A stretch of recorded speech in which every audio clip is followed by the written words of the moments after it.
Quem trata da mulher com disfunção sexual é o ginecologista e o psicólogo, o terapeuta sexual que trabalha com sexologia. O tratamento vai depender muito da queixa principal da paciente. Se tem uma coisa que ninguém pode fazer pelo outro, é querer. Então, o primeiro passo, a mulher tem que querer tratar. Ela tem que considerar a baixa de libido um problema para ela. Porque se não traz angústia, sofrimento, não tem que ser tratado. Esse é o primeiro ponto. Hoje muito se fala de modulação hormonal em pacientes jovens para ganhar massa muscular, tanto em homens quanto em mulheres.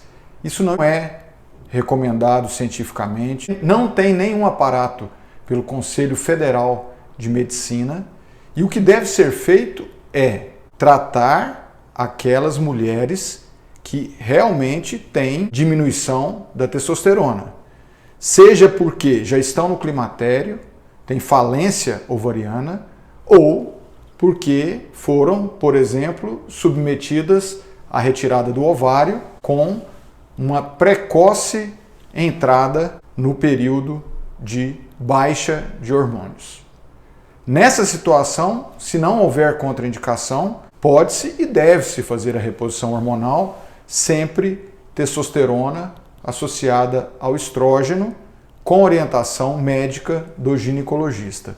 Mas não simplesmente a mulher usar a testosterona em qualquer possibilidade, gel, injeção, chip subcutâneo, isso não deve ser feito. Há uma hipertrofia do clítoris, que é irreversível, engrossamento da voz, alteração de toda a anatomia do corpo e, depois de certo tempo de uso contínuo, isso não tem mais volta. Como eu falei, tem que querer. A mulher quer tratar? Esse é um ponto. Se ela quer tratar, ela deve sim se preocupar com a autoestima, com a saúde geral, com a saúde da mente, prática de atividades físicas, acompanhamento ginecológico.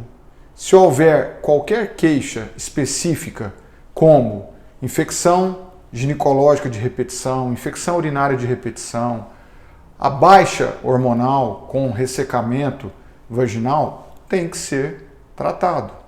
E como está a relação com a parceria? E se o homem também tem problema?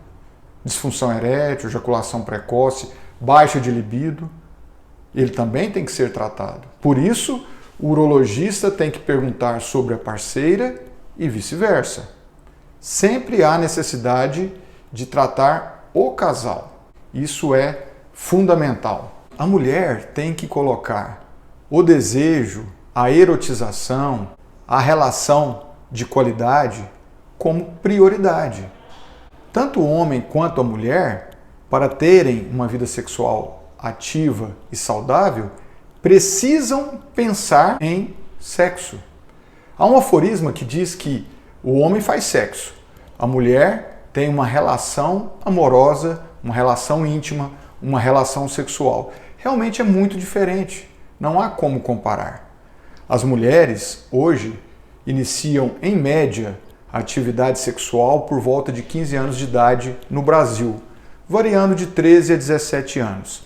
E cada vez mais as mulheres que trabalham, são provedoras, retardam o casamento, filhos, e isso é muito diferente do passado, em que a mulher casava jovem, muitas vezes era a primeira experiência sexual e não tinha nenhum repertório. Totalmente diferente de hoje. Uma mulher que se casa aos 30 anos de idade, por exemplo, e que já tem uma vida sexual ativa com alguns parceiros ou vários parceiros durante a vida, ela tem uma história, um repertório sexual, inclusive capacidade de comparação. E muitas vezes o homem não consegue administrar isso, porque ele também pode ter problema, ansiedade, receio de não conseguir dar prazer para a parceira. A mulher tem prazer por si, ela dá prazer para ela. O homem pode ajudar ou atrapalhar, mas sozinho ele não dá prazer para a parceira.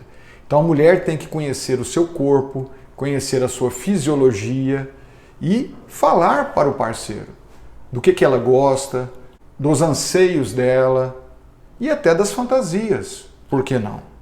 A mulher é a única fêmea que tem relação sexual independente da geração de filhos, diferente do homem. A cada relação ele tem ejaculação. Então a mulher tem um aparelho genital, uma estrutura que propicia muito prazer para ela. Mas infelizmente, pela cultura, criação, aspectos dogmáticos, falta de entendimento, falta de educação sexual, isso impede que ela se conheça e que também ela converse com o parceiro. Existe também o desejo sexual hiperativo, aquela mulher espontânea que tem muito desejo. Não é problema se não causa sofrimento, angústia, porque se causa, é problema. E deve ser procurada uma ajuda com o psicólogo, com a terapia cognitivo-comportamental, que auxilia no tratamento desses casos. Existem mulheres que valorizam a interação com a parceria e a falta ou diminuição do hormônio passa a ser só um detalhe e pode ser tratado com certeza. Existem mulheres que têm prazer com muita facilidade. Chegam ao orgasmo muito rápido, como já foi falado. Às vezes até em algumas atividades físicas, como andar de bicicleta, às vezes até no banho, pelo toque da água, mesmo sem masturbação. Então, existe um espectro muito grande de possibilidades, de causas, de consequências, e o passo importante que tem que ser dado é buscar auxílio do ginecologista, do sexólogo, psicólogo. Existem tratamentos eficientes, mas que não devem ser feitos por acaso, aleatoriamente, porque ouviu falar, porque a amiga faz. Hoje, um modismo exagerado em relação à reposição de hormônio, inclusive na mulher.